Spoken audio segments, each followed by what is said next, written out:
Wanyama walitamka kwa mimba ya msifiwa, na makubwa yakatuka baada ya kuzaliwa. Wanyama walitamka kwa mimba ya msifiwa, na makubwa yakatuka baada ya kuzaliwa. Wanyama walitamka kwa mimba ya msifiwa, na makubwa yakatuka baada ya kuzaliwa. Swala za mtume mtu uzikwa fujo. Sallu ala nabi ala rasul. Mimi nasema ni fujo tu. Kwa hivyo ile katika mazishi la ilaha illa Allah, la ilaha illa Allah, la ilaha illa Allah Muhammadur Rasulullah, fujo.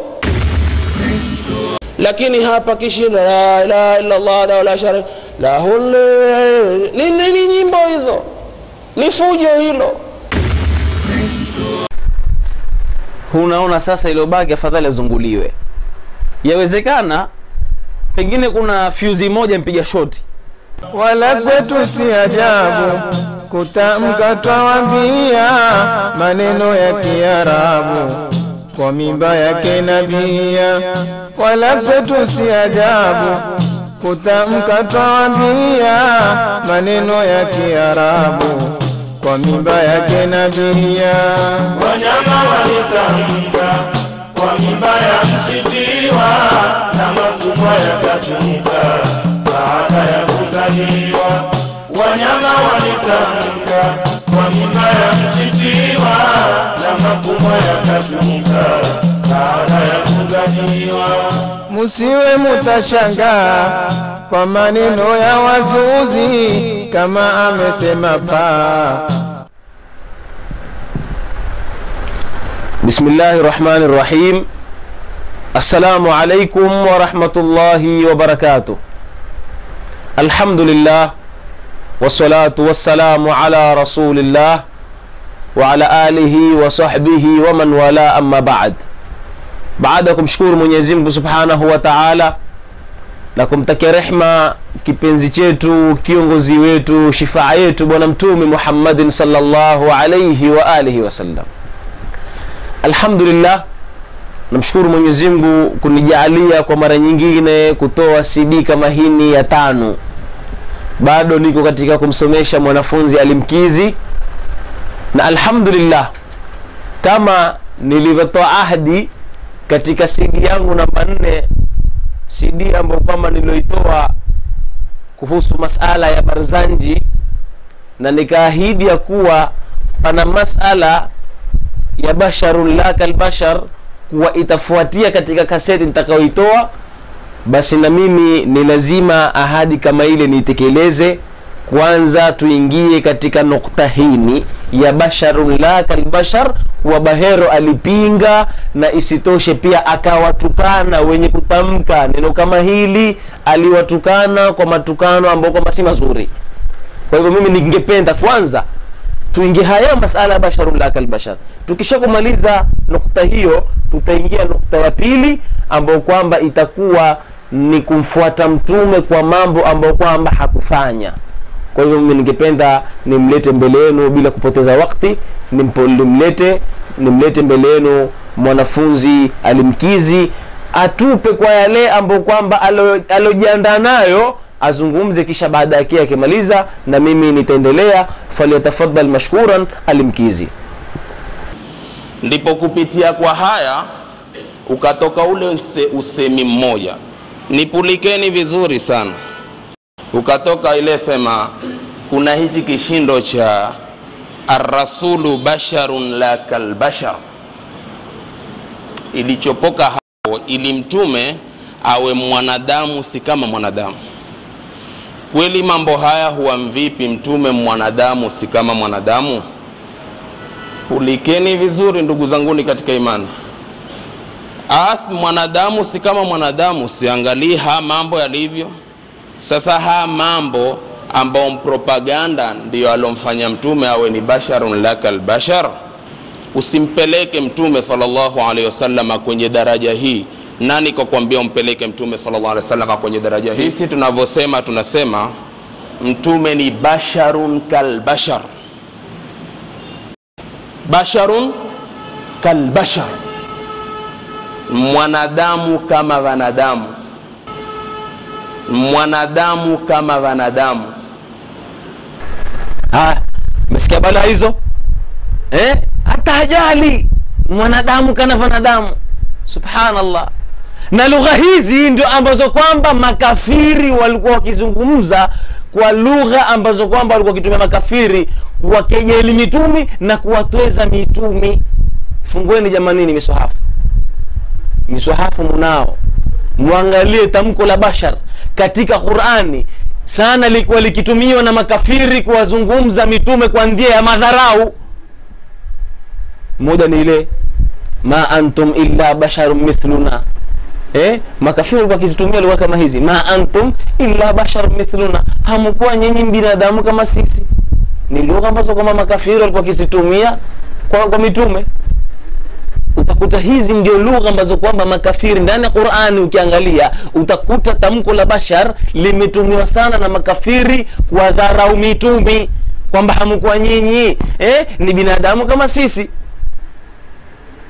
Sasa na leo alimkizi kwamba atumia lugha za kuwaunga hawa makafiri ambao kwamba walikuwa wakitumia lugha za kuwatoeza mitumi, na yeye asema ar-rasulu basharun kalbashar, mwanadamu kana wanadamu. Sisi tunavyosema tunasema mtume ni basharun kalbashar,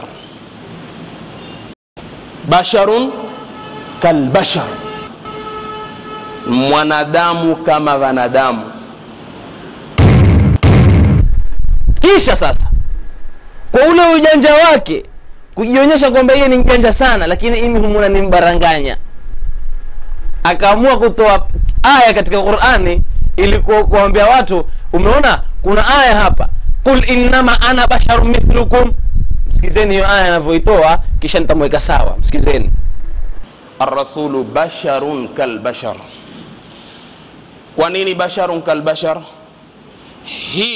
Hizi nukati ndugu zanguni ni itikadi yetu. Ar-rasulu basharun kalbashar, kwa kuwa Qur'ani inasema innama ana basharun mithlukum, hakika si jambo lingine, mimi mwanadamu mfano wenu. Kwa kuwa Qur'ani inasema innama ana basharun mithlukum, hakika si jambo lingine, mimi mwanadamu mfano wenu. Nafikiri mmsikia alivyoita hiyo aya. Pana mambo mawili ambayo kwamba hapa lazima yafahamike vizuri sana.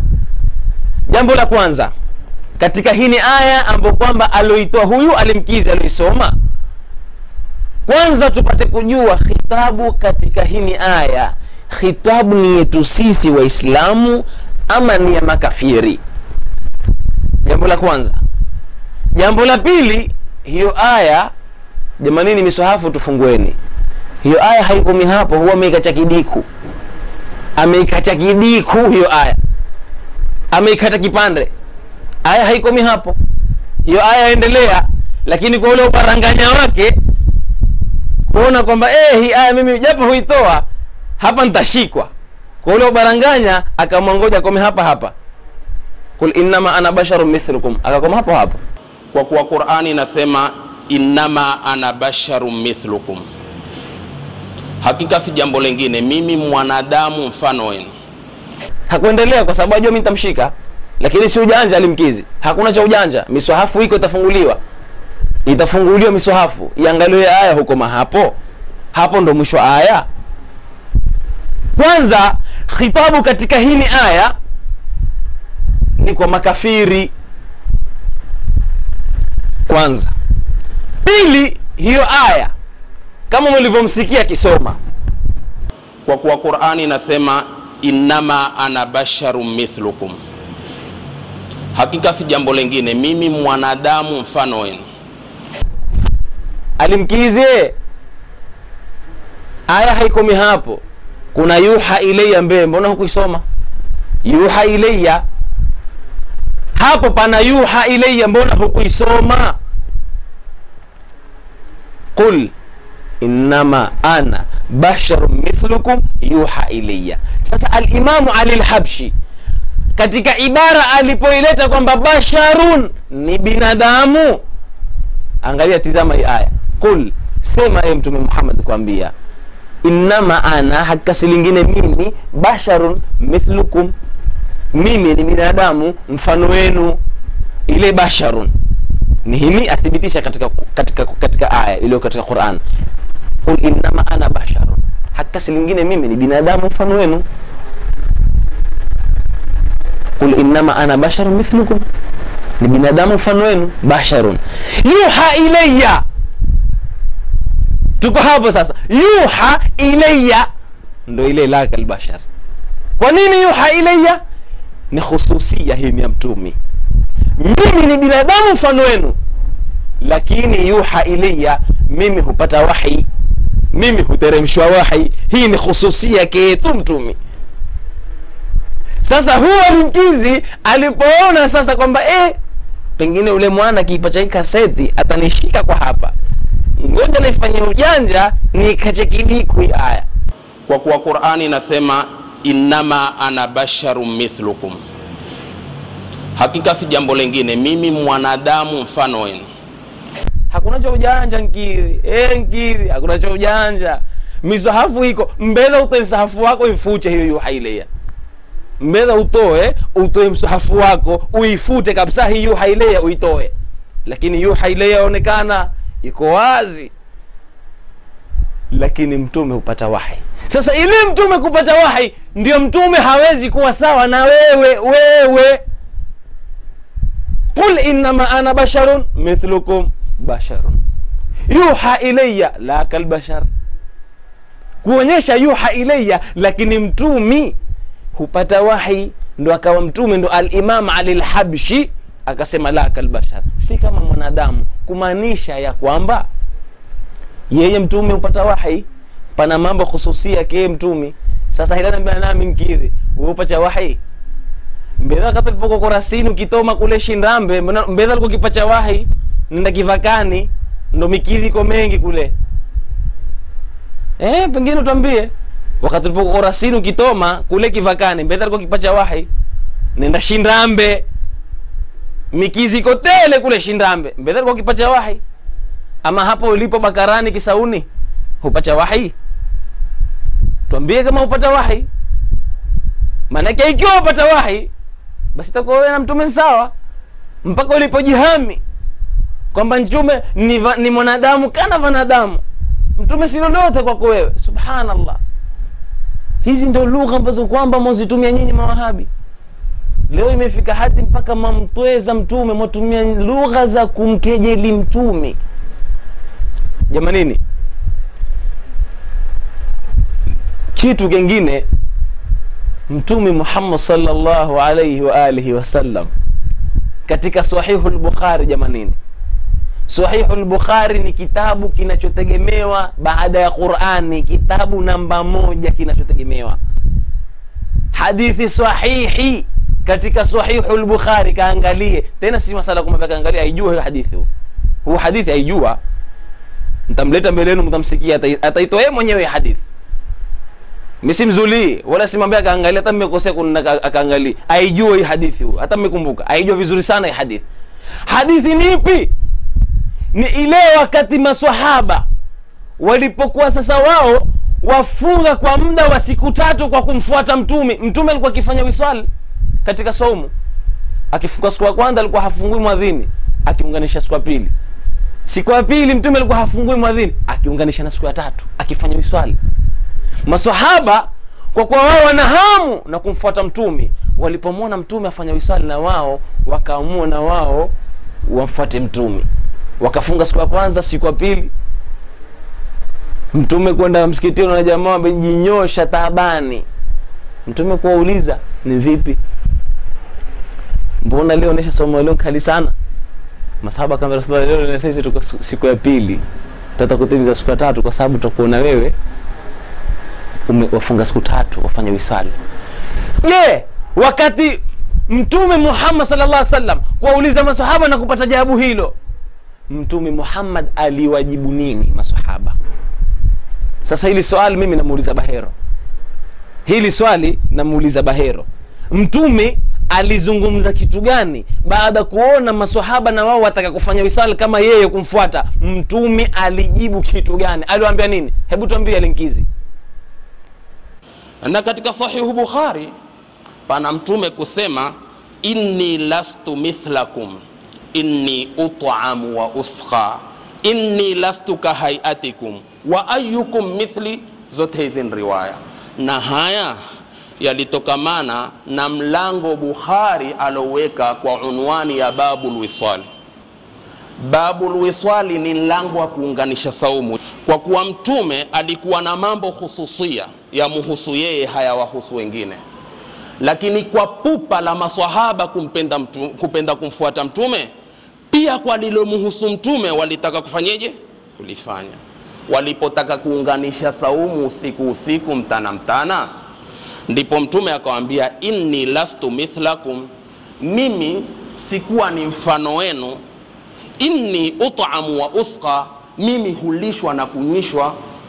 Kwa kuwa wanavyoni wengine wakatafsiri mimi nanyishwa na nalishwa kwa kuwa Mwenyezi Mungu humpa nguvu za uvumilivu na ustahimilifu katika kule kuunganisha kwake saumu, ambao nyinyi hamupewi hivyo.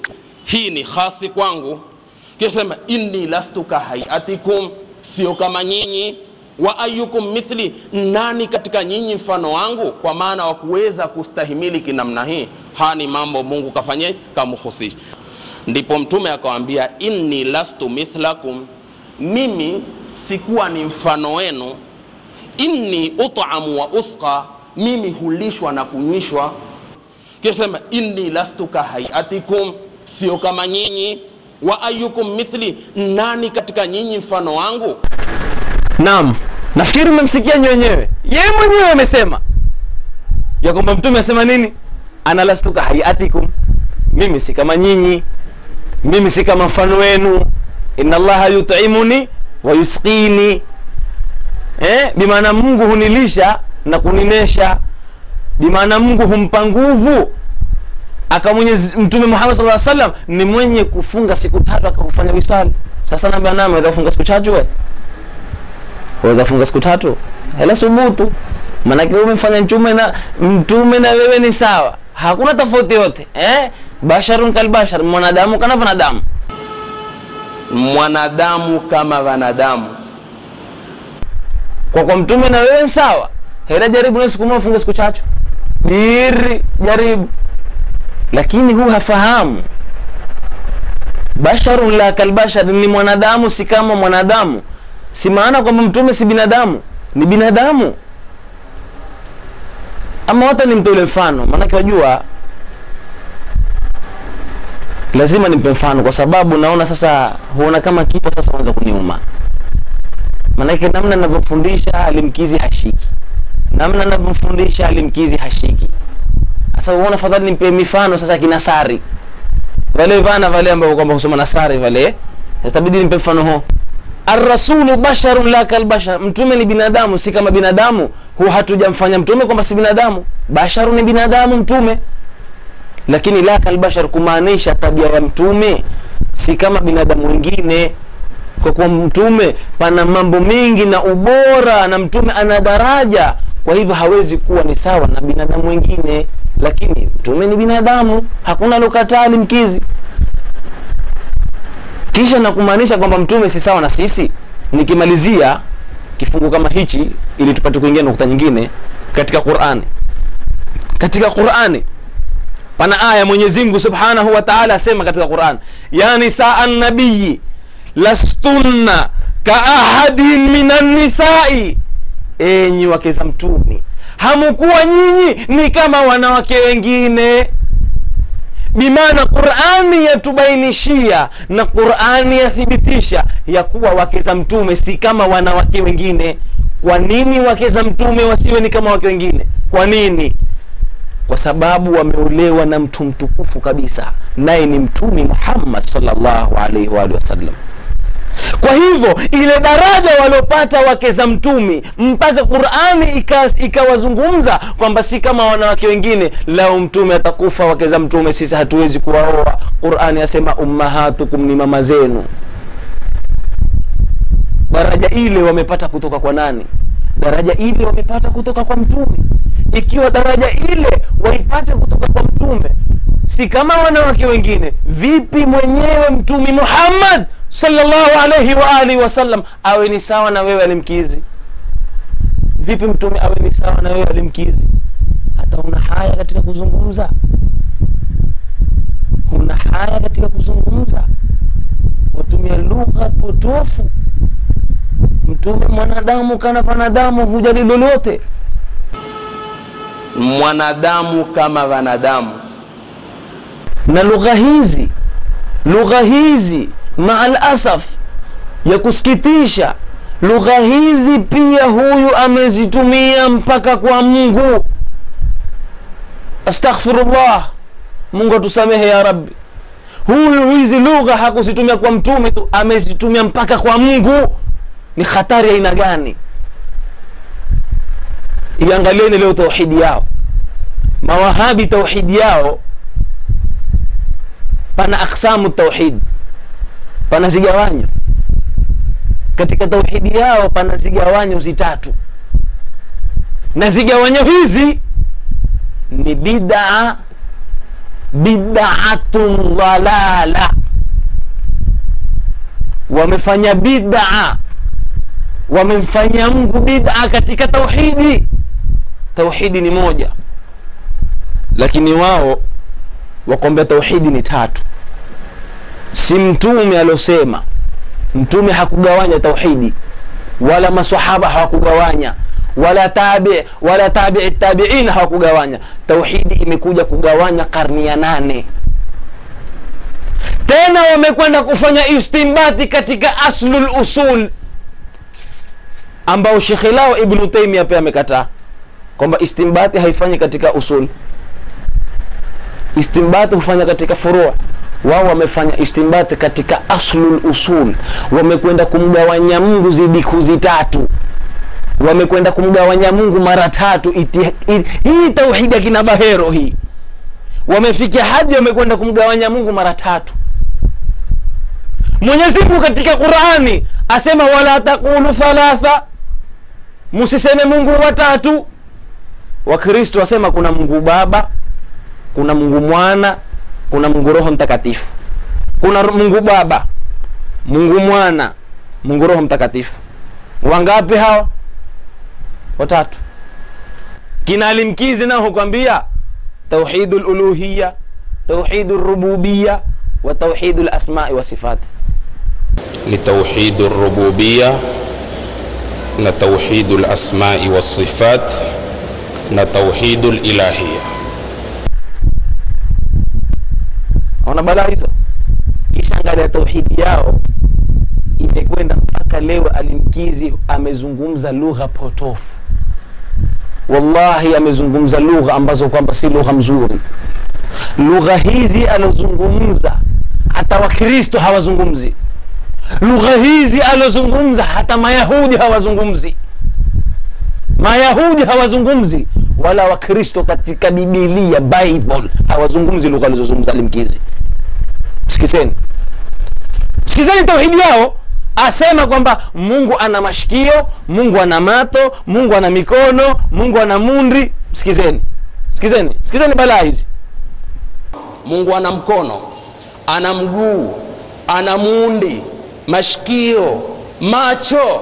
Mungu ana mkono, ana mguu, ana mundi, mashikio, macho.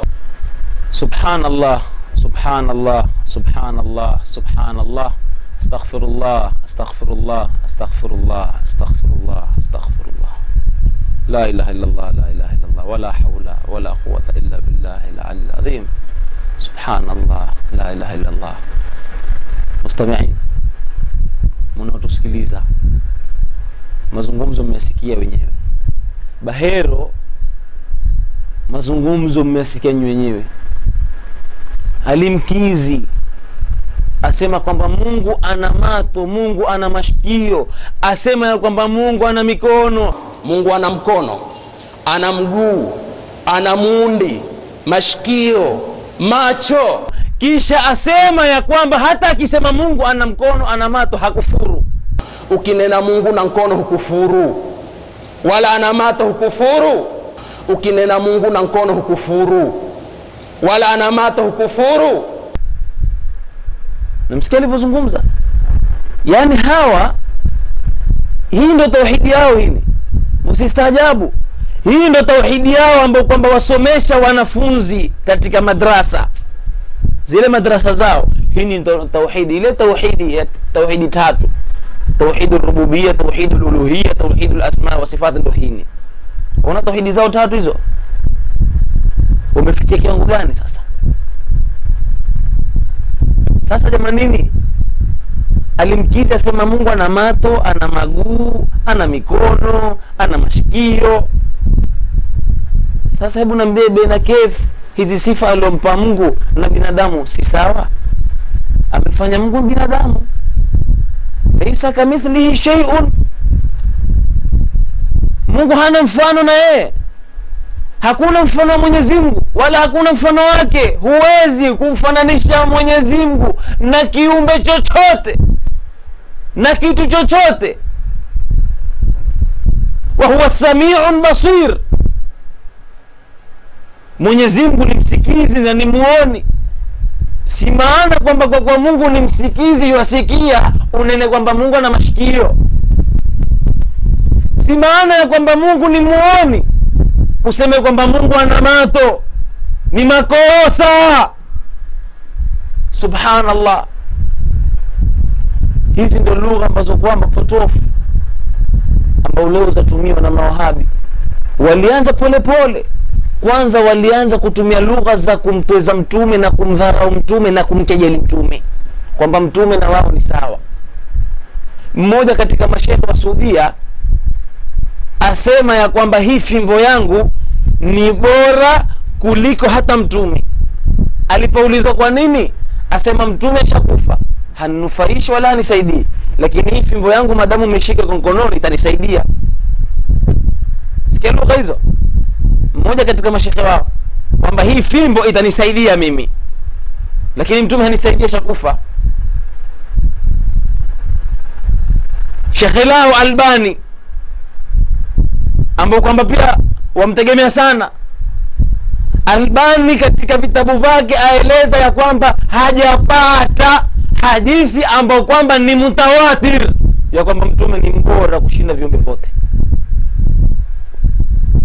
Hajaamini mpaka sasa kwa mtume kwa mtume hajaamini Albani kwa mtume ni mbora kuliko viumbe vyote, kwa sababu hajapata hadithi ambayo ni mutawatir. Isitoshe, Sheikh lao Sheikhul Islam Ahmad Ibn Taymiyyah wakati yuko juu ya mimbar, mmoja katika wale waliohudhuria akamuuliza swali, kaifa yanzilu rabbuna, vipi hushuka namna gani Mola wetu, yani Mwenyezi Mungu hushuka namna gani katika wingu?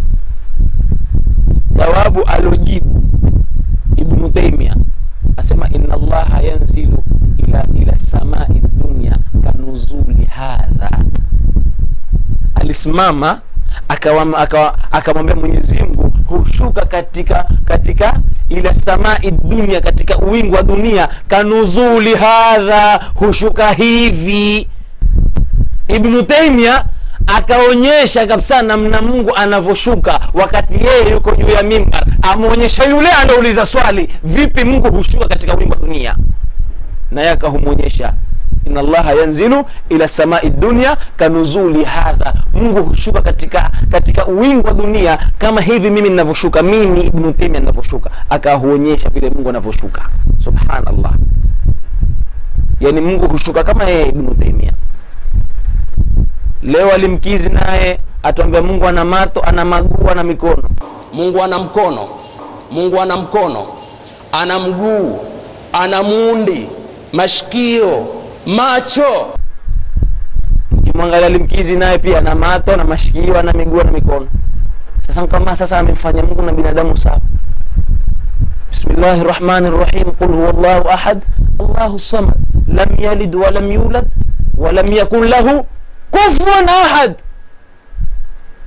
Mungu hafanani na yoyote. Huwezi ukamfananisha Mungu na kitu chochote. wallahi umefikia sasa mahala ambapo kwamba ni kikomo cha mwisho.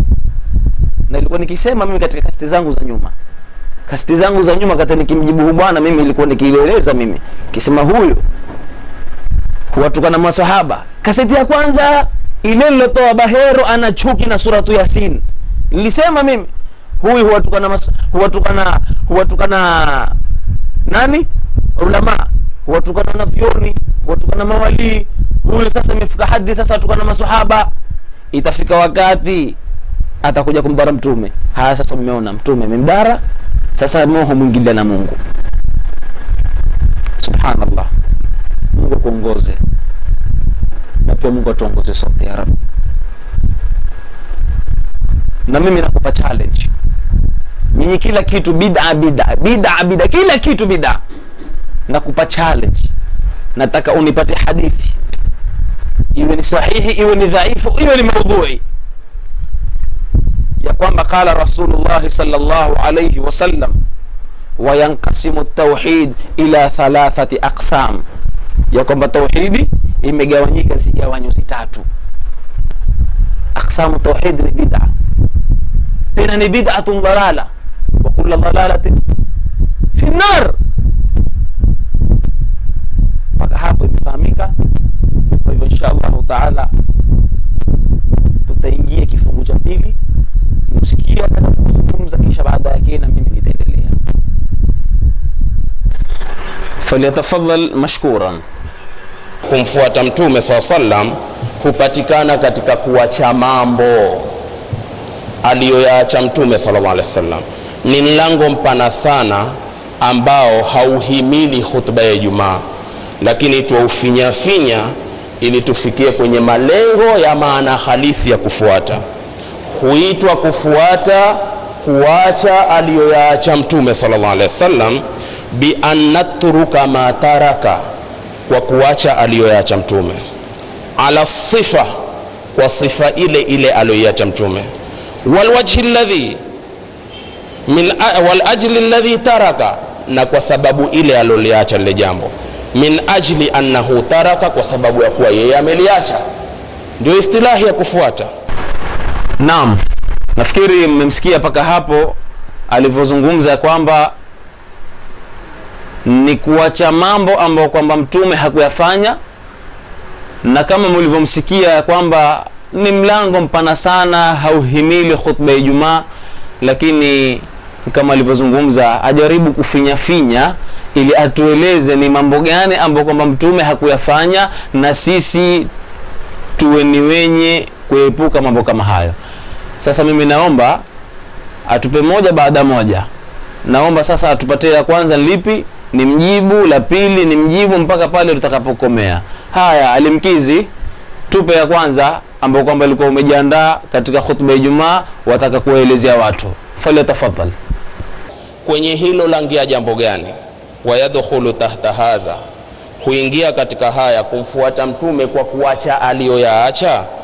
Taraka an-nabiy sallallahu alayhi wasallam al-khutbata inda dafni al-mauta, Mtume kaacha kuhutubu wakati maiti anapozikwa. Wakati maiti anafukiwa, Mtume sallallahu kaacha jambo la kutoa khutba.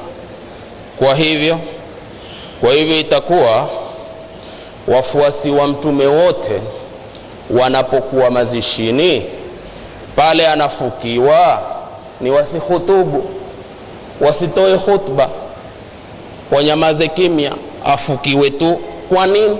Kwa kuwa Mtume kaliacha hilo. Na ikiwa Mtume kaliacha, kumfuata Mtume kwa alilolinena, kwa alilolitenda, kwa alilolikubalia na kwa aliloliacha, hilo kaliacha. Acheni na nyinyi kutoa makhutba ikiwa maiti afukiwa inda dafni al-mauta.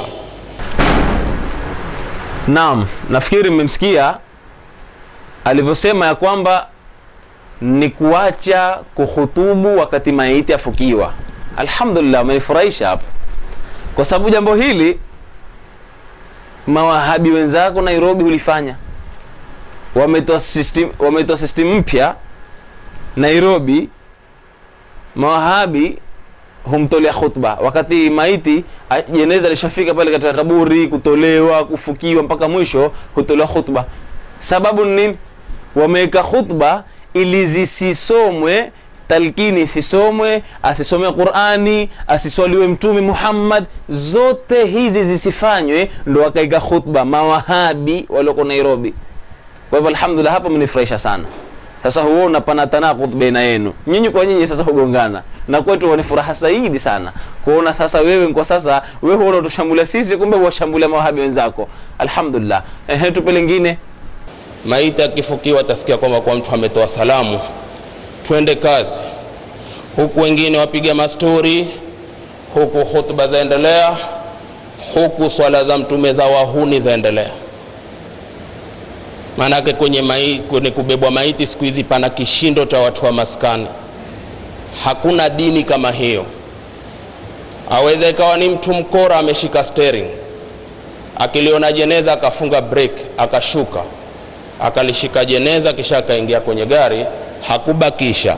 Kama alokwenda kuhiji, ambapo ikuswali haswali. Hoyo alombeba akiwekwa ndani ya msikiti hangiswalia. Ni mara ngapi sisi tunayaona haya? Yanataka yalepuliwe vizuri sana. Si madai kuketi wakavutokwa na macho tunakungarwa na mato. Ikawa mmoja akipiga kelele, wao huchangia kwa wengine kwamba kuli ndi kazi yake nkufanya fujo tu kufanya fujo. Kuli ndi kazi yake nkufanya fujo tu kufanya fujo. Ni kweli wewe ni una fujo, hilo fujo ndo kazi yako. Kaseti gani ambayo kwamba wewe hukutia fujo? Kwa hiyo masala kusema kwamba ule anafujo, wewe ndo kazi yako na fujo, kwa sababu masala ya kusema watu wa maskani ama kusema wakora kwamba jeneza likiingia msikitini wao hawaingii, lakini yatakikana tuingie katika mafunzo ya Qur'ani, mafunzo ya Bwana Mtume Muhammad sallallahu alaihi wasallam, ud'u ila sabili rabbika bil hikma wal mau'izati al hasana. Kulingania katika njia ya Mwenyezi Mungu ni kwa hikma na mau'idha yawe mazuri, maneno yawe matamu. Tena kumuongoza mtu atakana umuongoze mtu, yani wewe ujiteremshe kabisa daraja, mpandishe daraja ule mwenye kumuongoza. Ndio katika hikma ya kumuongoza mtu. Sasa wewe hujui namna kuongoza, fujo kazi yako, kulipua kazi yako.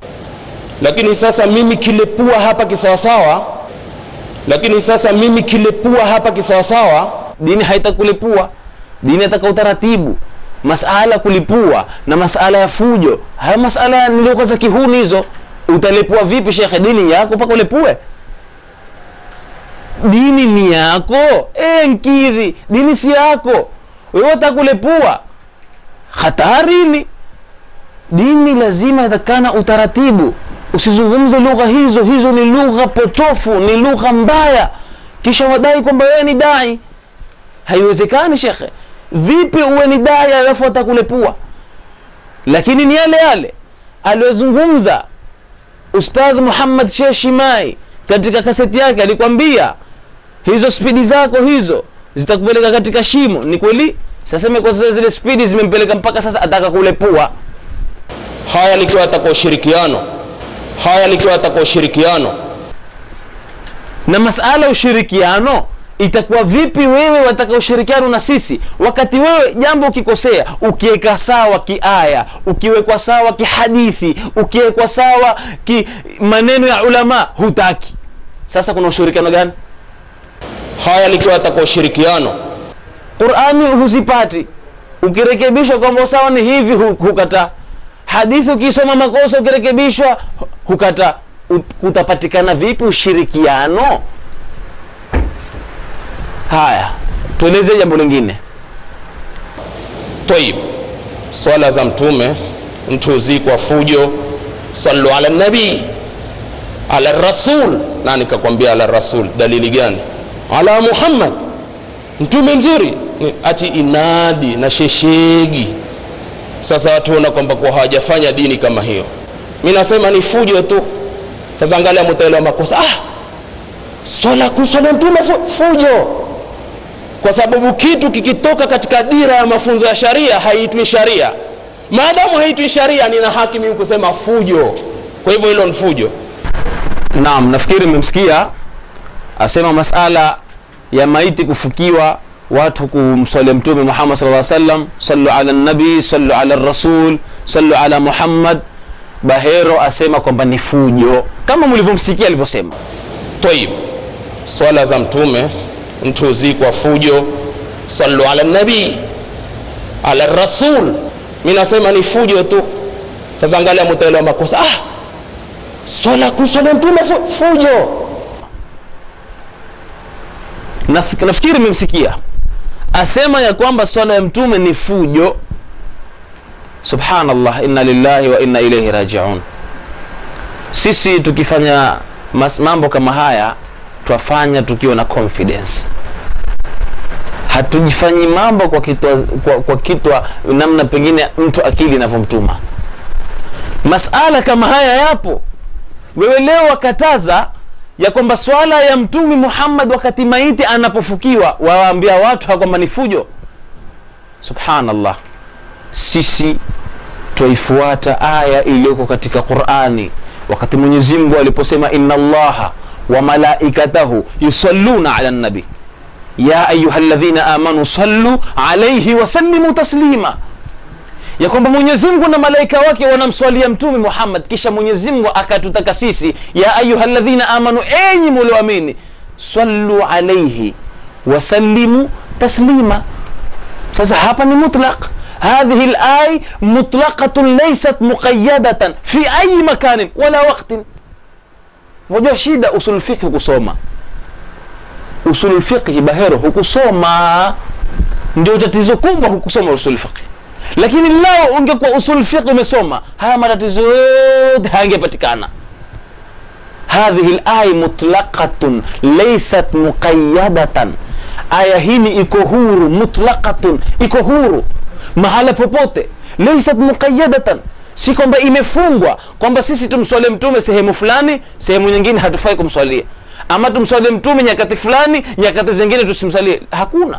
Mutlaqatun, ni mutlaq, iko huru. Sehemu yoyote waweza kumswalia mtume Muhammad, wakati wote waweza kumswalia mtume Muhammad, illa mastathna al-ulamau kal khalaiq, isipokuwa tu wanavioni walivyopendekeza ya kwamba chooni ndio hufai kumswalia mtume Muhammad, na sehemu nyingine ambapo kwamba ni chafu huwezi kumswalia mtume wala kuleta adhkari ndani yake, lakini sehemu yoyote. Lakini leo ingekuwa katika hii aya Mwenyezi Mungu angesema mumswalie mtume sehemu fulani, ingekuwa hii aya imekuja kwa muqayyad, bimaana sehemu tu sisi tumswalie mtume, lakini sehemu nyingine hatufai kumswalia. Lakini mimi nakuuliza hili swali na nakupa challenge katika hii aya, hebu nionyeshe sehemu gani ambapo sisi tunaomba tumswalie mtume, ama ni wakati gani ambao kwamba sisi tumeambiwa tumswalie mtume. Hakukutajwa wakati wala hakukutajwa sehemu, bimaana popote wakati wote waweza kumswalia mtume Muhammad sallallahu alayhi wa alihi wasallam. Kwa hivyo ikiwa sisi ahlus sunna wal jamaa tunapomzika maiti tumswalia mtume na watuambia kwamba ni bid'a, hakuna pia wathibitisha kwamba swala mtume katika mazishi ni fujo. Tayib, swala za mtume mtu zikwa fujo, sallu ala nabi, ala rasul. Na kuomba unipatie hadithi ya kwamba mtume asema haifai msiniswalie wakati mumfukia maiti. Kama ni hodari kweli wewe, niete hadithi hata maudhui, wata sahihi na dhaifu. Maudhui, niete hadithi maudhui, mtume sema niswalieni mimi sehemu yoyote, lakini wakati mkizika msiniswalie.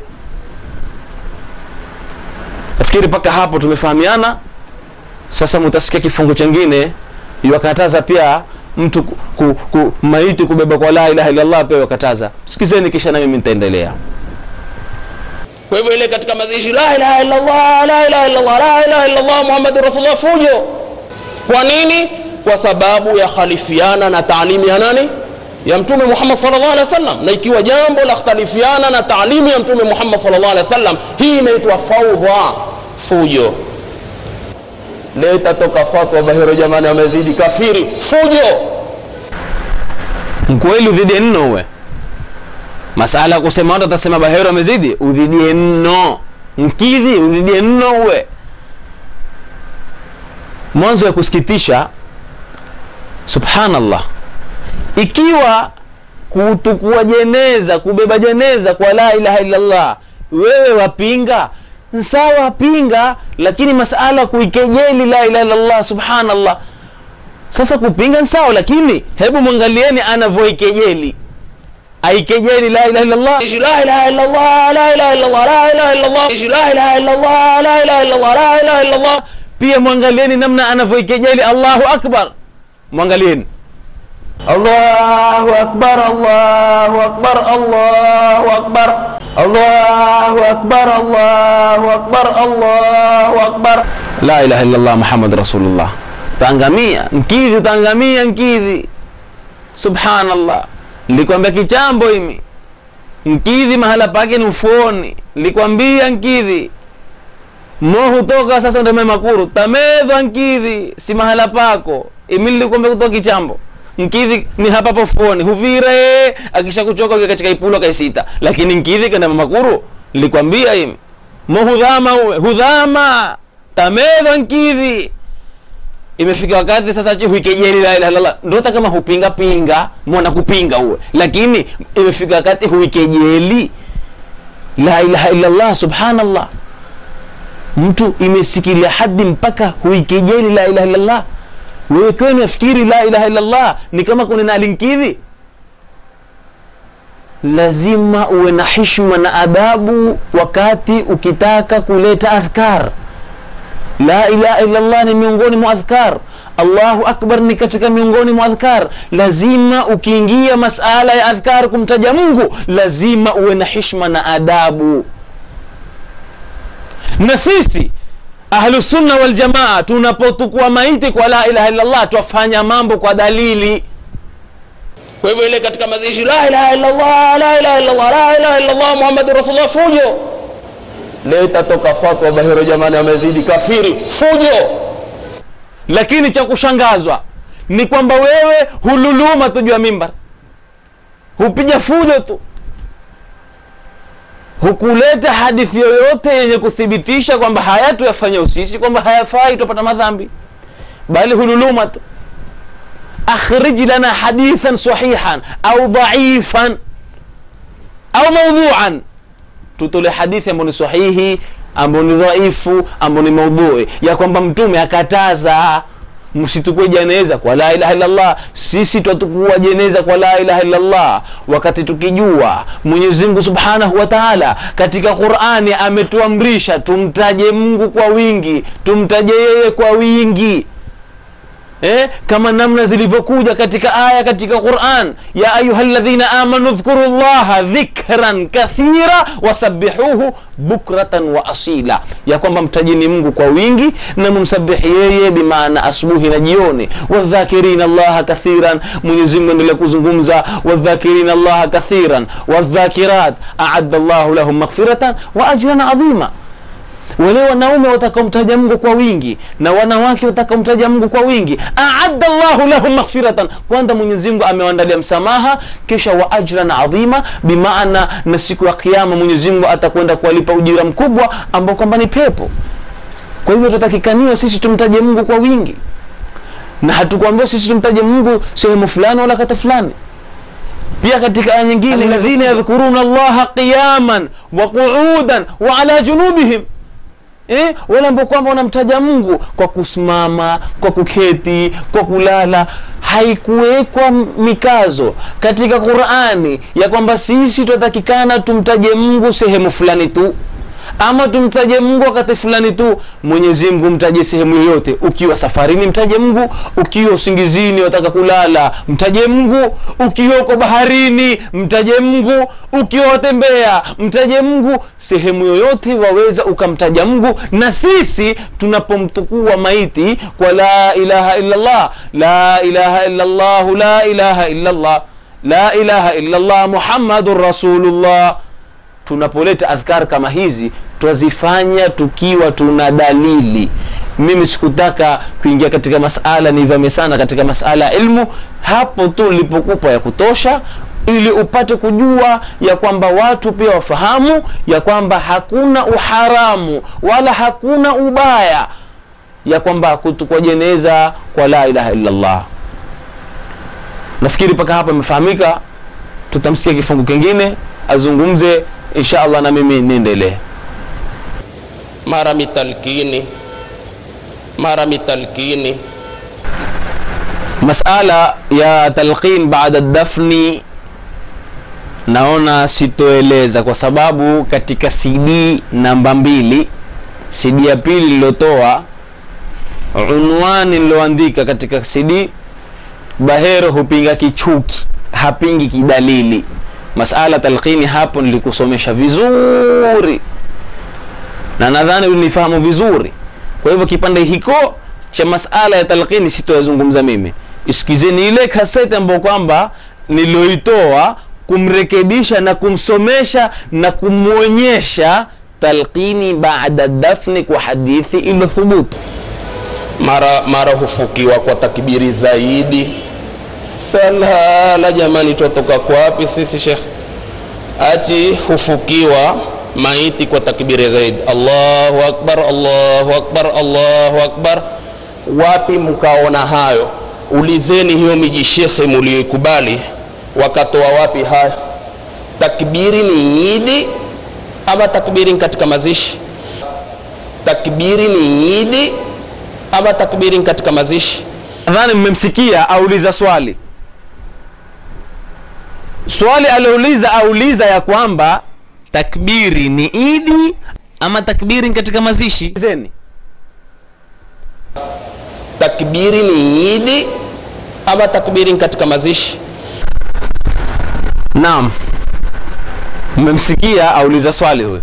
Lakini cha kushangaza ni kwamba huyu kwa uchache wa elimu yake na kwa akili yake ni ndogo na fahamu yake ni chache, aelewa ya kuwa takbiri ni katika idi peke yake, bimaana sehemu nyingine hufai kuleta takbiri. Mambo kushangaza. Nkidhi unakwa wapi nkidhi? Subhanallah. Takbiri jamanini, mahala pengine hufai kuleta takbiri ila wakati wa idi tu. Hivi mingi kuuliza huswali wewe? Ajabu. Lakini wewe huswali pale usimamapo pale kusema Allahu akbar, si takbiri ile? Takbiri iko mahala pingi. Mtu akitaka kutinda lazima pige takbiri. Sasa wewe leo tuambia sisi takbiri ni idi ama takbiri katika mazishi? Bimaana takbiri ni idi tu, mahala pengine hufai. Yani mahala pengine hufai kuleta takbiri. Masala ya takbiri katika mazishi, maiti yanapozikwa kuleta takbiri. Tunapoleta takbiri sisi ni sunna ya bwana mtume Muhammad sallallahu alayhi wa alihi wasallam. Sisi tualeta takbiri wakati tukijua ya kwamba jambo hili lina asili amelifanya mwenyewe mtume Muhammad sallallahu alaihi wasallam wakati wa mazishi ya Saad bin Muadh. Hadithi sahihi, na waikubali hadithi hii. Tuambie hadithi hii ni sahihi ama si sahihi? Hebu tueleze. Kwa hivyo ni sahihi kwamba kwa Saad ibn Muadh alidhikika na kaburi. Kwa hivyo ni sahihi kwamba kwa Saad ibn Muadh alidhikika na kaburi. Basi wewe umekubali kwamba hadithi ni sahihi ya Saad ibn Muadh kubana na kaburi mpaka mtume kuleta takbir Allahu akbar. Umekubali kwamba hadithi ni sahihi. Na umekubali ukasema ni kweli. Umekubali mwenyewe, umebainisha umma ya kwamba ni kweli mtume alileta takbiri. Ndipo mpaka likamfanya mtume atokwe na takbiri Allahu akbar. Ndipo mpaka likamfanya mtume atokwe na takbiri Allahu akbar. Sasa mtume alileta takbiri na maswahaba nao wakafanya nini? Na maswahaba wakaitikia Allahu akbar. Na maswahaba wakaitikia Allahu akbar. Basi imeonyesha wazi wewe mwenyewe salala jamani, wewe hupinga na kumbe wajua kwamba hadithi iko na umekubali sahihi. Hasa wewe tukufikiria kina namna gani? Ama ni vile vichwa mwadhichumia pengine huwa vimekutanganya katika akili mbele. Zile vitu ambazo kwamba pengine wewe mwenyewe uliozungumza ambao kwamba huzitumia pengine zilikuzidi pengine wakati ulipopanda mimbari. Pagandhichie. Yawezekana. Sababu mimi nashangaa mimi kwamba wasema takbiri hakuna katika mazishi na umekubali. Kisha alivyomjanja huo, alivyomjanja na alivyompotofu, akamsingizia mtume urongo. Katika hii hadithi mutamsikia, sizungumzi mimi kwamba namzulia. Mimi nikisema jambo bahero kadha aletwa mbele yenu mumsikiza. Sitomzulia mimi wala sitomzulia urongo wala kumdhania kwa jambo ambalo kwamba hakufanya. Huyo amemsingizia mtume urongo. Kwa ule ubaranganya kuna mimi hapa nitashikwa. Hadithi iko kweli na ni sahihi. Hao jamaa watanishika kwa hapa, wataninyakua kwa hapa. Sasa ubaranganya aliofanya ati awaambia watu wale mustamiin waliokuja kusikia khutba yake Ijumaa, awaambia kwamba mtume alishopokwa na takbiri. Msikizeni. Nipokona ati si mtume kapiga takbir alipozikwa Saad, nasema kapiga takbiri kweli. Kapiga takbiri kwa sababu gani? Eleweni mambo. Mtume SAW kaonyeshwa kwamba Saad kaburi ya mfinya. Mtume sallallahu alaihi wasallam akashopokwa na takbir, Allahu akbar. Mtume sallallahu alaihi wasallam akashopokwa na takbir, Allahu akbar. Ile Allahu akbar kwa kumuona Saad yajulikana tarehe yake na msimamo wake kwa dini hii na msimamo wake kwa Mtume Muhammad. Leo mbona kaburi ya mfinya? Mtume sallallahu alaihi wasallam akashopokwa na takbir, Allahu akbar. Msikia urongo? Msikia urongo? Urongo mtupu. Kwamba mtume alishopokwa. Kwa unafikiri mtume nawe sawa? Mtume ushopokwa, maana yake wewe siku zote ukisema jambo kiteleza na mmeteleza mmeshopoka. Ukikosa jambo utasababu mmeteleza. Sasa mtume naye pia kwa ushopokwa kama wewe? Mtume hakushopokwa bana. Mtume alipoona kabri ya mfinya Saad alileta takbir Allahu akbar na maswahaba wakaitikia Allahu akbar.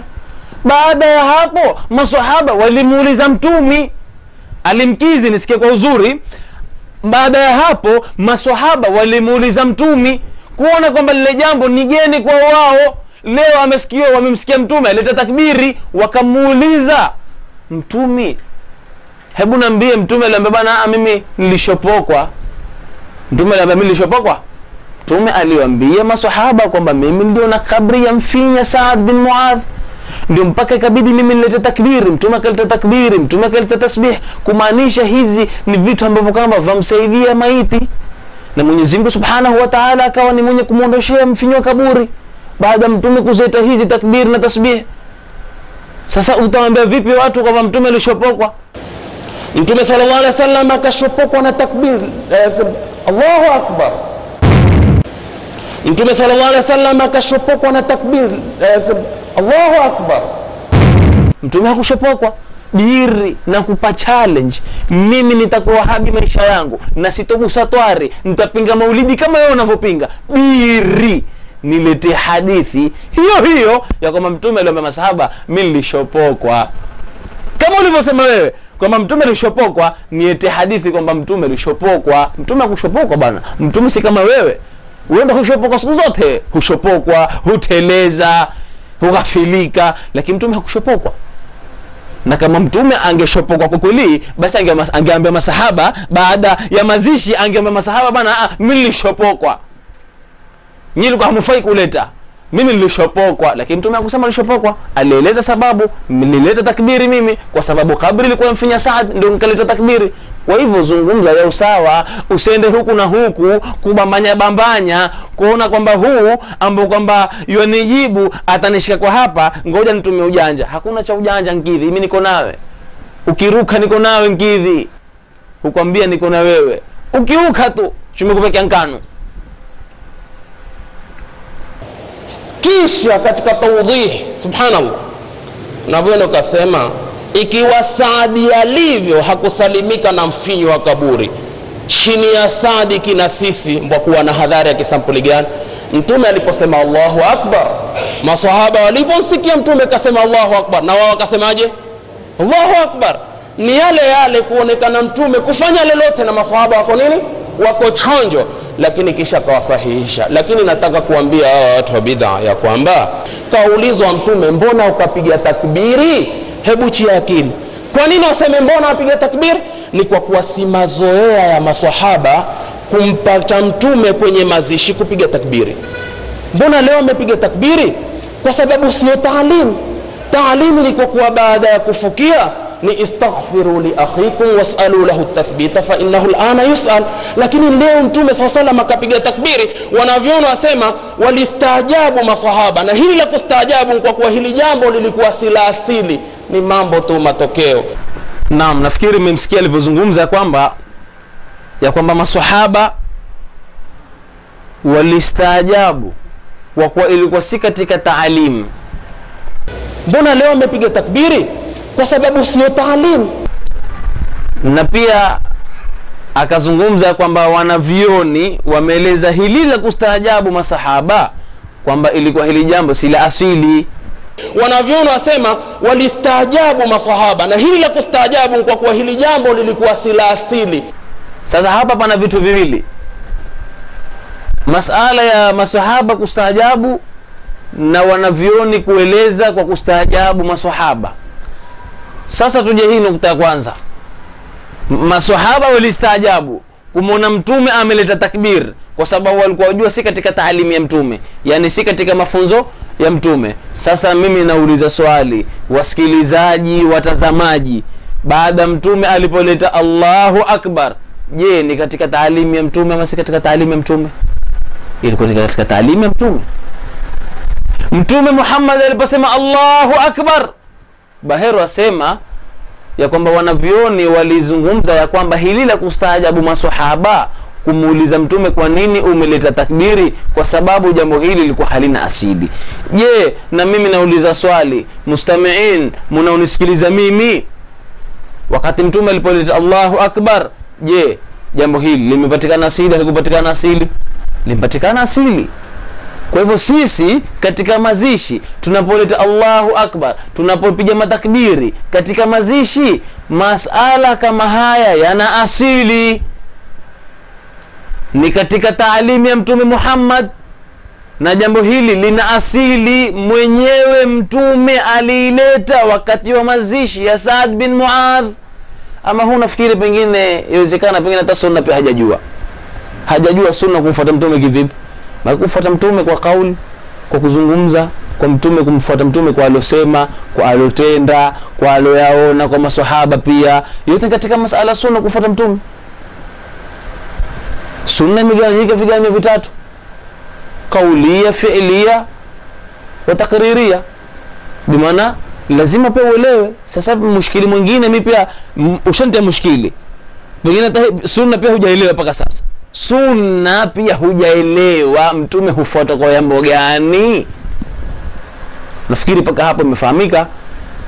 Tumsikize tena Alimkizi atueleze yale mambo kama ametumangia katika khutba ya Ijumaa, kisha na mimi baada yake na mimi nitaendelea. Mfano mwingine ni Mtume kuata kwake kutekeleza hizi adhkar nyuma ya kila swala bishikli jamai. Baada ya kutoa salamu, Mtume hakufanya dua kwa jamaa. Kuanza kwa imamu Allahumma salli wa sallim ala sayyidina Muhammadin wa ala ali sayyidina Muhammad, jamaa twende Allah, hizo ni kwaya. Allahumma salli wa sallim ala sayyidina Muhammadin wa ala ali sayyidina Muhammad, jamaa twende Allah, hizo ni kwaya. Hizo ni kwaya, si dua, si maombi. Subhanallah, inna lillahi wa inna ilayhi raji'un, la ilaha illa Allah, subhanallah. Nafikiri wasikilizaji mwasikia maneno ambayo kwamba huyo zungumza. Wallahi yasikitisha, wallahi yasikitisha namna ambavyo kwamba anavyozungumza. Mumemsikia namna alivyosema Allahumma salli wa sallim ala sayyidina Muhammadin wa ala ali sayyidina Muhammad, asema ni kwaya. Allahumma salli wa sallim ala sayyidina Muhammadin wa ala ali sayyidina Muhammad, jamaa twende Allah, hizo ni kwaya. hizo ni kwaya. Hu mtu aenda wapi? Hu mtu amekosea kuzungumza jamanini.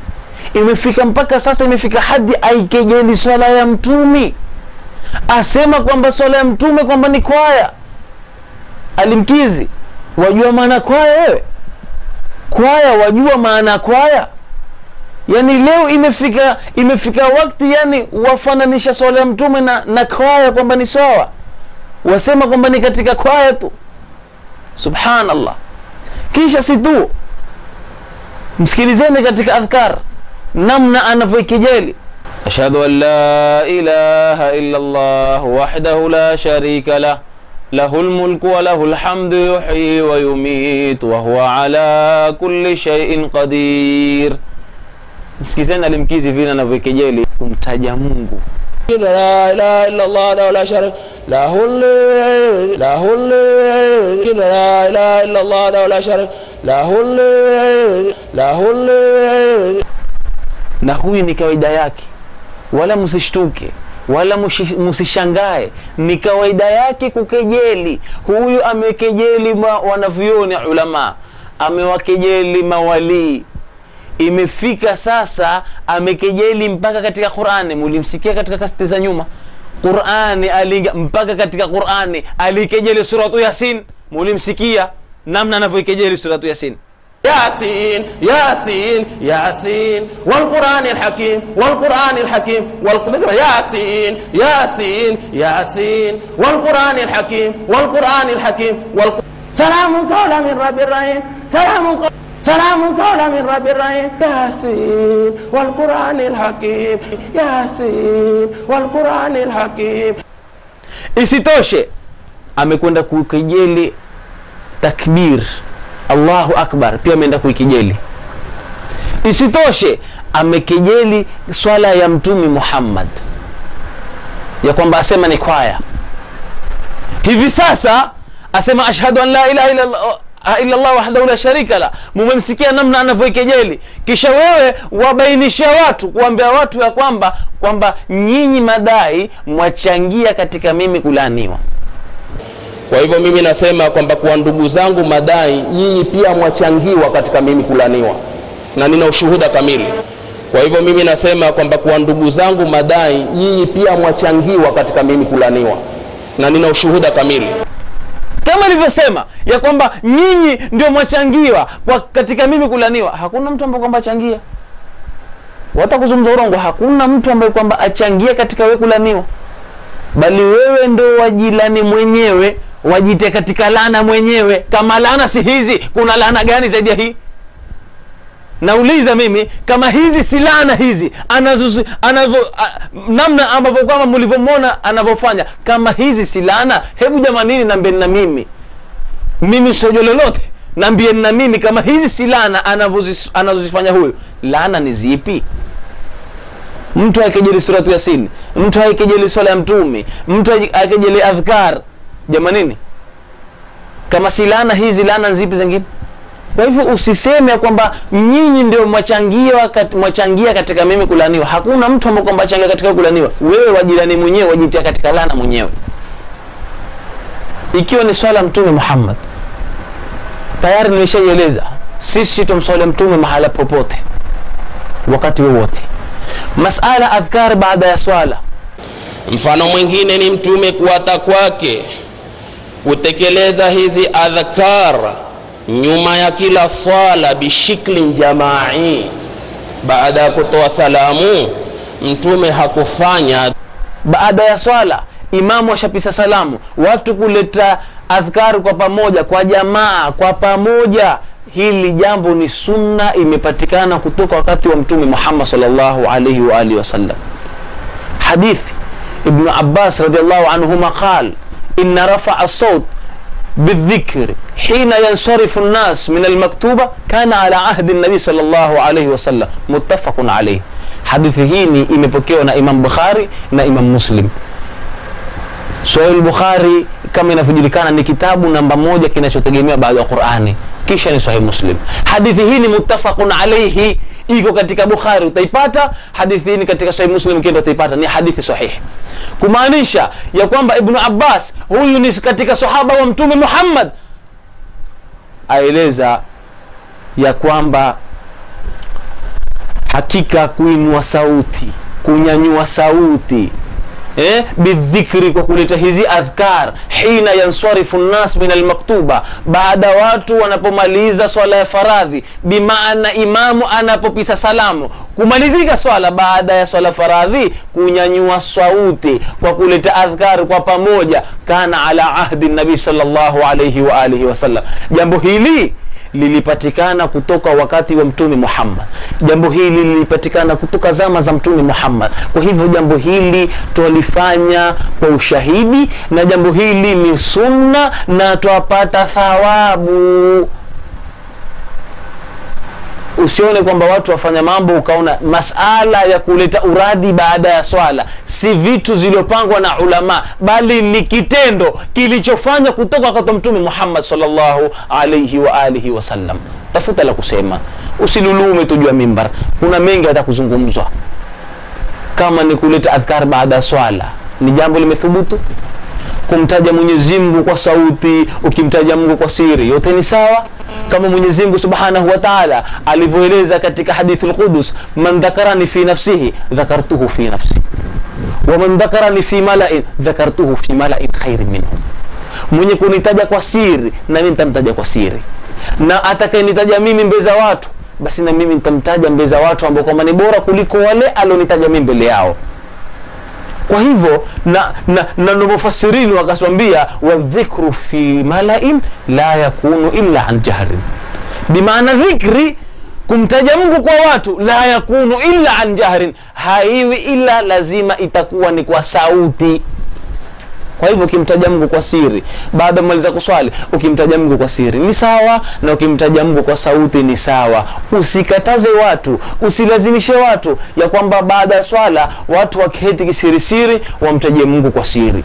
Ukimtaja Mungu kwa siri ni sawa, na ukimtaja Mungu kwa sauti ni sawa. Zimekuja hadithi tofauti tofauti, na hadithi al-Qudus mwenyewe, maneno ya Mungu mwenyewe anavyozungumza. Kwa hivyo yote ni sawa, usikataze watu na usilazimisha watu, ni khiari yao wenyewe. Atakaye kumtaja Mungu kwa siri amtaje Mungu kwa siri, anayetaka kumtaja Mungu kwa sauti amtaje Mungu kwa sauti. Na hali kadhalika nenda kafungue Sahihul Bukhari, kafungue Sahih Muslim, hadithi sahih. Ibn Abbas huyu ni sahaba aliombewa Mungu na Mtume Muhammad, Allahumma faqihu fi din wa allimhu at-ta'wil. Huwa aliombewa Mungu na Mtume Muhammad. Ibn Abbas asema kuntu a'rifu inqidha'u salatu an-nabi bitakbiri. Ibn Abbas asema mimi nilikuwa nikijua kumalizika swala kwa Mtume, bimaana nilikuwa nikijua kwamba swala ishamalizika msikitini, Mtume shamaliza kuswalisha kwa jamaa, nikisikia nini? Bitakbiri. Kwa kusikia nini? Takbiri, bimaana adhkar. Takbiri katika adhkar, wala hili si jambo ambalo kama linakuta mushkil. Takbiri katika adhkar. Kwa hivyo Ibn Abbas asema kwamba ilikuwa nikijua kwamba swala imemalizika kwa kusikia sauti za watu, jamaa waleta takbiri. Sasa ingekuwa wao huita kwa siri, Ibn Abbas angesema kwa kusikia. Wewe ukina kwa siri, mimi nitasikia kitu gani unachokitaka siri? Kwa hivyo ni bimaana, mpaka aliposema ilikuwa nikisikia, ilikuwa nikijua, bimaana ni kitendo ambacho kwamba kilikuwa kikifanywa kwa sauti. Kaangalie Sahih Bukhari, Sahih Muslim, kaangalie. Kama huna tutakwazima. Sahih Bukhari tunazo na Sahih Muslim tunazo. Ikiwa huna, isiwe ni mushkili, isiwe ni ushindani. Huna, tuambie tukuletee, tukuonyeshe. Lazima muweke wazi, kwa sababu munainadi na sunna ya Mtume sallallahu alaihi wasallam, na Qur'ani muisoma wenyewe.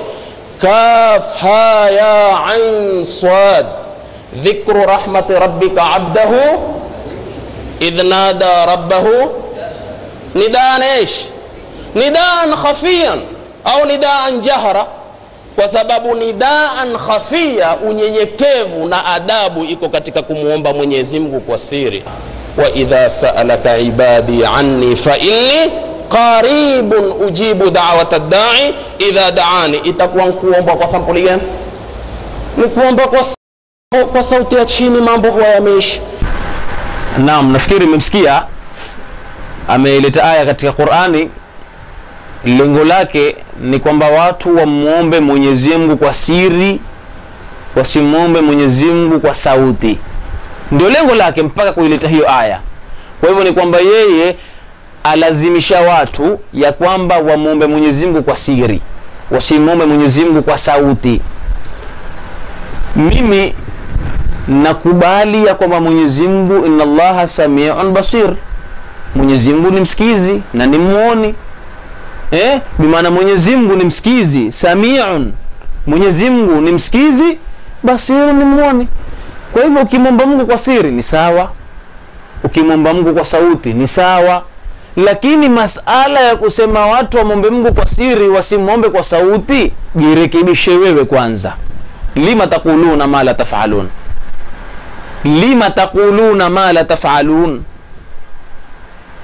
Jamani, ya kushangaza haya. Wewe wakataza watu wamwombe Mungu kwa siri, wakataza watu wasimwombe Mwenyezi Mungu kwa sauti, wamwombe kwa siri, lakini yeye humwomba Mungu kwa sauti. Kwa nini namzulia? Simzulii mimi. Msikizeni, hebu msikizeni hii dua na uileta hii ni kwa sauti ama ni kwa siri? Mtanambia nyinyi. Msikizeni. Allahumma izza al-islam wal muslimin wa adhill ash-shirka wal mushrikin. ربنا تقبل منا إنك أنت السميع العليم وتب علينا إنك أنت التواب الرحيم. اللهم أرنا الحق حقا وارزقنا اتباعه وأرنا الباطل باطلا وارزقنا اجتنابه.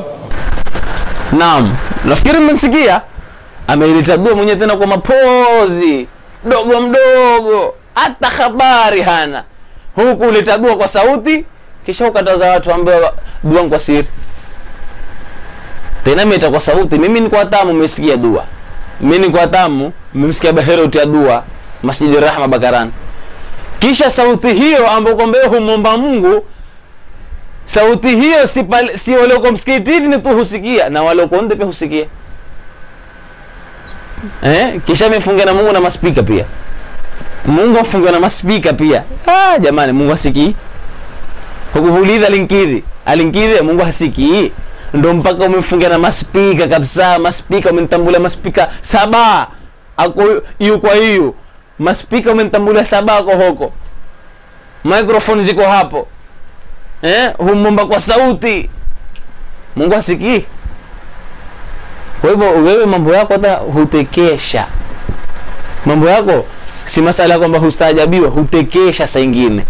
Atukataza watu wasimtaje Mungu, wasimuombe Mungu kwa sauti, muombe kwa siri. Wewe hiyo dua umeileta kwa siri, jirekebishe wewe kwanza. Think before you talk, fikiria kabla hujasema. Usijiropokee maneno ambayo kwamba hayana msingi, wala maneno ambayo kwamba hayana mwelekeo, wala maneno ambayo kwamba ni porojo tu. Zungumza maneno ya usawa, fikiria kwanza, usijiropokee maneno ambayo kwamba hayana faida yoyote. Nafikiri paka hapo mmemsikia. Na lingine ambalo kwamba mimi nataka kuongezea, wale kwenda hija, ama mbona utakuwagusa wale ama mbedha kwamba hija Saudia, pengine maana hija watu wenda Saudia, ile Maka iko Saudia, ama katika ile lilozungumza ile katika Badur Rawatib, pengine hutaki kudara kwa sababu unajua ukidara utadarwa. Maana ni hivyo kwamba ukidara utadarwa. Sasa utajaza mwenyewe, wayua kudarwa kisampuli gani? Hiyo siri yako, usimwambie mtu wayua wewe ni kudarwa kisampuli gani. Ndio maana hutakuidara Saudia. Wale kwenda hija, jamani, hamwasikii labbaik Allahumma labbaik labbaik la sharika lak labbaik innal hamda wan ni'mata laka wal mulk la sharika lak. Angalieni, labbaik Allahumma labbaik la sharika lak labbaik innal hamda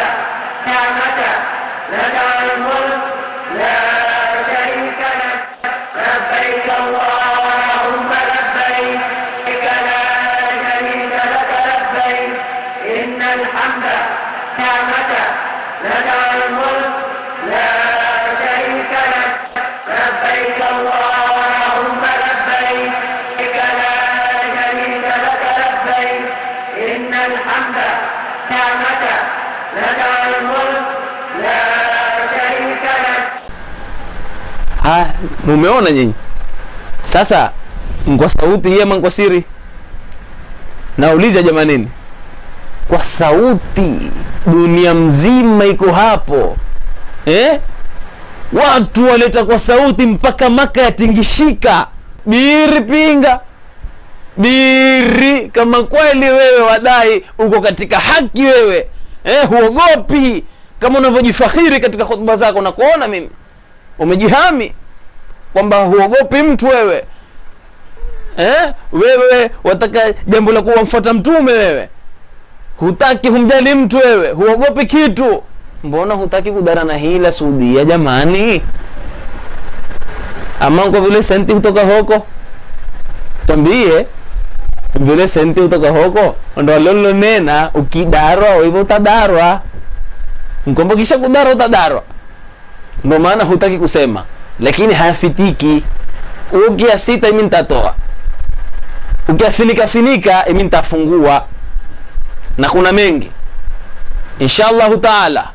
Baada ya kaseti hii nimeipanga kueleza akida ya Ibn Taymiyyah ili watu wapate kufahamu yale ambayo kwamba ya Ibn Taymiyyah katika vitabu vyake anavyoeleza. Nyinyi wallahi mumeafinika kuwafunga watu mato ili watu wasiyaone. Sasa sisi tutayafungua na tutashiria vitabu na tutaonyesha vitabu ili watu wajue nyinyi hiyo tauhidi yenu, tauhidi ya Kiwahabi ni tauhidi ya kisampuli gani. Lakini hapa kishinda la ilaha illa Allah la sharika lahu. Ni nyimbo hizo, ni fujo hilo. Wewe ni mtu wa bid'a wewe. Wewe waiharibu sunna ya mtume sallallahu alaihi wasallam. Wewe waiharibu sunna ya mtume sallallahu alaihi wasallam. Mimi sijaona Wahabi ambaye kwamba ni mharibifu zaidi kushinda wewe. Maisha yangu sijaona. Wewe wadai kwamba sisi tuiharibu sunna ya mtume, wakati wewe ndio ambao kwamba waiharibu sunna ya mtume Muhammad sallallahu alaihi wa alihi wasallam. Moja, wewe uko katika juu ya mimbar, umekipanda kifaa cha mtume Muhammad sallallahu alaihi wasallam na ni katika khutba ya Ijumaa. Wakati hapo uko wewe watukana watu. Wewe watukana watu na wakati umeipanda mimbar ya mtume Muhammad sallallahu alaihi wasallam. Je, si katika kuiharibu sunna ya mtume?